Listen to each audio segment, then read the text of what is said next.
منازل کربلا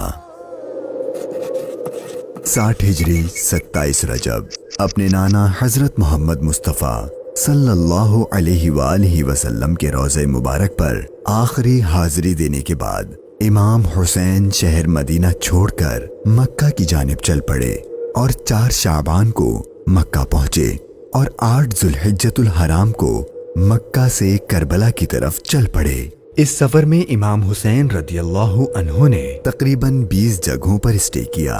ان میں سے چند مقامات جہاں کوئی واقعہ پیش آیا وہ مقامات ہم آپ کو دکھائیں گے۔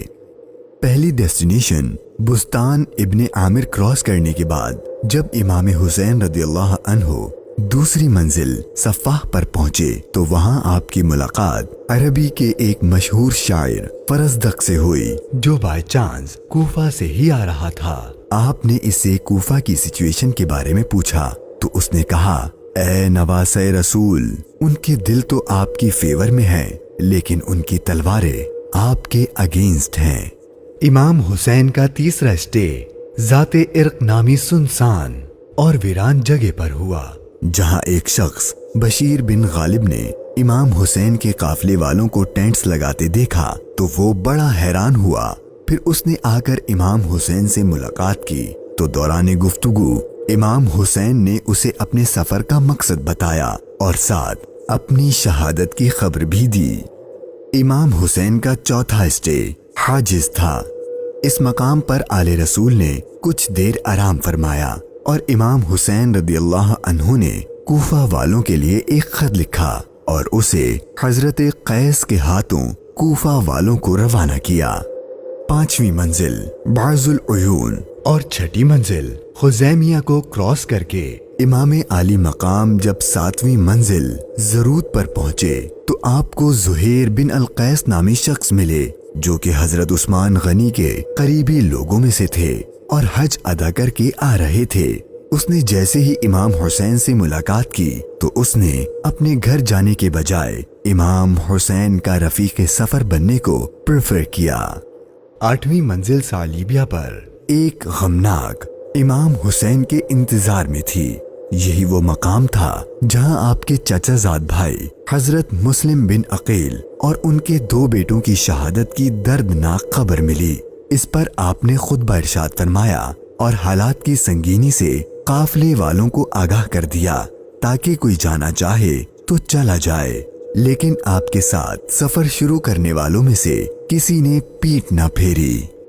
مشکلات میں اضافہ اور جرنی ڈیفیکلٹ ہوتی جا رہی تھی کیونکہ ابن زیاد گورنر کوفہ کو امام حسین کے آنے کی خبر مل گئی تھی اور اس نے اپنے بہادر اور ماہر کمانڈر حر کو 1000 کا لشکر دے کر امام حسین کو گرفتار کرنے بھیج دیا۔ امام حسین زحالہ، بطن عقبہ اور شراف سے گزرنے کے بعد جب 12ویں منزل سرات پہنچے تو آپ کا سامنا حر اور اس کے 1000 کے لشکر سے ہوا۔ اس ریگستانی علاقے میں حر اور اس کے لشکر والوں کا پیاس سے برا حال ہو چکا تھا اور ان کے پاس پانی بھی نہیں تھا، تو امام حسین نے ان کو اپنے ہاتھ سے پانی پلایا۔ پھر آپ نے ان کے سامنے تقریر کی اور جب آپ ظہر کی نماز پڑھنے کے لیے کھڑے ہوئے تو آپ کے قافلے والوں کے ساتھ حر کے لشکر نے بھی آپ کے پیچھے نماز پڑھی۔ 13ویں منزل قادسیہ، یہ ہے ٹرننگ پوائنٹ۔ امام حسین رضی اللہ عنہ کو جانا تو کوفہ تھا لیکن آپ نے راستہ تبدیل کر دیا اور آپ کربلا کی طرف چلنا شروع ہو گئے۔ امام حسین اپنی منزل شہادت کی طرف سفر کرتے ہوئے مغیثہ، عزیب الحجانات، بیدہ اور ذو حسم کے بعد جب 18ویں منزل قصر بنی مقاتل پر پہنچے تو شام ہو چکی تھی۔ آپ نے رات یہیں گزاری اور صبح جب امام حسین یہاں سے روانہ ہوئے تو آپ کی زبان پر انا للہ و انا الیہ راجعون کے کلمات جاری تھے۔ آپ کے بیٹے علی اکبر نے آپ سے یہ کلمات پڑھنے کی وجہ پوچھی تو آپ نے فرمایا کہ بیٹا، میں نے ابھی خواب دیکھا ہے اور اس میں ہمیں شہادت کی خبر دی گئی ہے۔ تو آپ کے شہزادے نے پوچھا کہ اے بابا جان، کیا ہم حق پر نہیں ہیں؟ تو امام حسین نے فرمایا کیوں نہیں؟ تو آپ کے شہزادے نے بہادری سے جواب دیا کہ پھر موت سے کوئی ڈر نہیں۔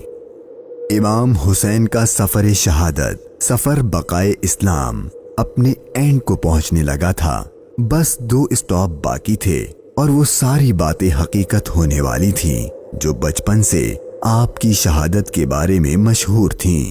امام حسین جب اپنی سیکنڈ لاسٹ منزل نینوا پر پہنچے تو آپ کی آنکھوں کے سامنے بھی وہ سارا منظر گھومنے لگا جو آپ اپنے والد سے سنا کرتے تھے۔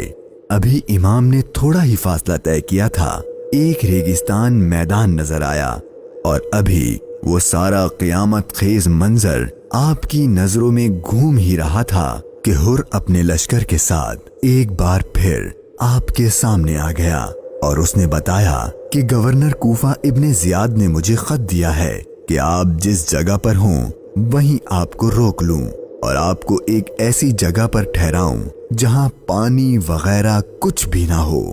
اور بالآخر آپ کا سفر اپنے اختتام کو پہنچا اور 2 محرم کے دن ابن زیاد کے حکم پر اس چٹیل ریگستانی میدان میں پورے قافلے اہل بیت نبوت اور ان کے اصحاب کو اس 1000 کے لشکر نے روک دیا۔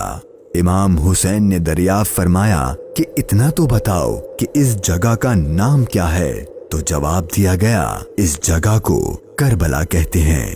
تو امام حسین نے اپنے خاندان سے فرمایا کہ بس یہی ہمارے ٹھہرنے کی جگہ ہے، یہیں ہمارا خون بہایا جائے گا اور یہیں ہماری قبریں بنیں گی۔ یہاں یزیدی فوج کی گستاخیاں دیکھ کر امام حسین کو سب سے پہلے روکنے والے حضرت حر رضی اللہ عنہ امام حسین کی بارگاہ میں معافی مانگ کر حاضر ہوئے اور اپنی جان آپ پر قربان کر دی۔ یہی کربلا کا میدان آپ کے طویل سفر کی 20ویں اور آخری منزل تھی، اور 8 دن بعد اہل بیت اطہار پر ظلم و ستم کر کے آپ پر اور اہل بیت پاک پر پانی بند کر کے آپ کے ساتھیوں کو بھوک اور پیاس کی حالت میں شہید کر دیا گیا۔ اور 61 ہجری 10 محرم یعنی عاشور کے دن تپتے صحرا 3 دن کی بھوک اور پیاس اور سجدے کی حالت میں امام حسین کو شہید کر دیا گیا۔ انا للہ و انا الیہ راجعون۔